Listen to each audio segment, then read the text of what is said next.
રાજ્યના અનેક સ્થળોએ અસહ્ય ઉકળાટ વચ્ચે દક્ષિણ ગુજરાતમાં વરસાદી માહોલ. પ્રી મોન્સૂન એક્ટિવિટીના ભાગરૂપે છેલ્લા 12 કલાકમાં 38 તાલુકાઓમાં મેઘમહેર.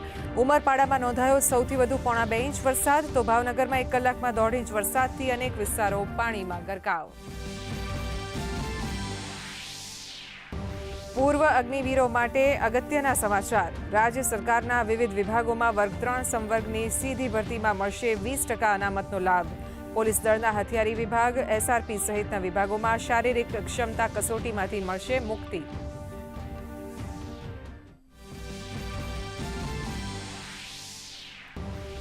નર્મદા જિલ્લામાં ખુલશે વિકાસના નવા દ્વાર. એકતાનગરમાં 9.98 કરોડના એમઓયુ સંપન્ન. રાજ્યમંત્રી ઈશ્વરસિંહ પટેલની હાજરીમાં યોજાઈ નર્મદા જિલ્લા કક્ષાની વાયબ્રન્ટ ગુજરાત રિજનલ કોન્ફરન્સ.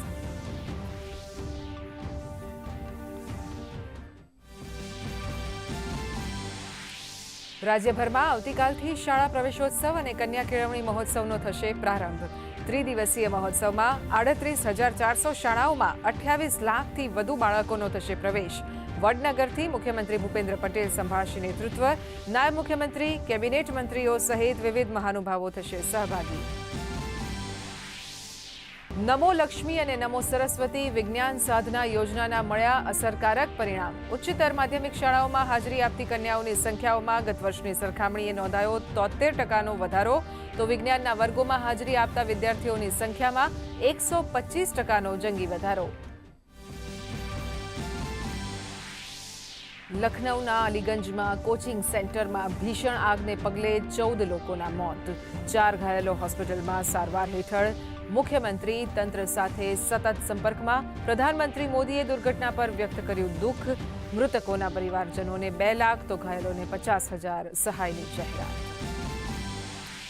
બ્રિટનના રાજકારણમાં ગરમાવો. પાર્ટીમાં વધતા તણાવ અને અસંતોષને પગલે પ્રધાનમંત્રી કીર સ્ટારમરે આપ્યું રાજીનામું.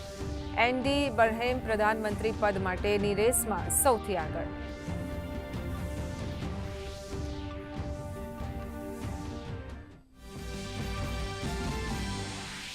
ગુજરાતમાં વર્લ્ડ એથ્લેટિક્સ ચેમ્પિયનશિપ 2031ની સંભવિત યજમાની તરફ મહત્વપૂર્ણ પડાવ. મુખ્યમંત્રી ભૂપેન્દ્ર પટેલ અને નાયબ મુખ્યમંત્રી હર્ષ સંઘવી સાથે વર્લ્ડ એથ્લેટિક્સના 5 સભ્યોના ડેલિગેશને કરી મુલાકાત. સ્પોર્ટ્સ ઇન્ફ્રાસ્ટ્રક્ચર અને આંતરરાષ્ટ્રીય કક્ષાની સુવિધાઓનું કર્યું નિરીક્ષણ. એશિયન રિલે ચેમ્પિયનશિપમાં ભારતની દીકરીઓએ રચ્યો ઇતિહાસ. મહિલા ટીમે 100 મીટર દોડમાં ચીનને મહાત આપી જીત્યો ગોલ્ડ મેડલ. 1 ગોલ્ડ, 1 સિલ્વર અને 1 કાંસ્ય સાથે ભારતના નામે 3 ચંદ્રક. નાયબ મુખ્યમંત્રી હર્ષ સંઘવીએ પાઠવ્યા અભિનંદન.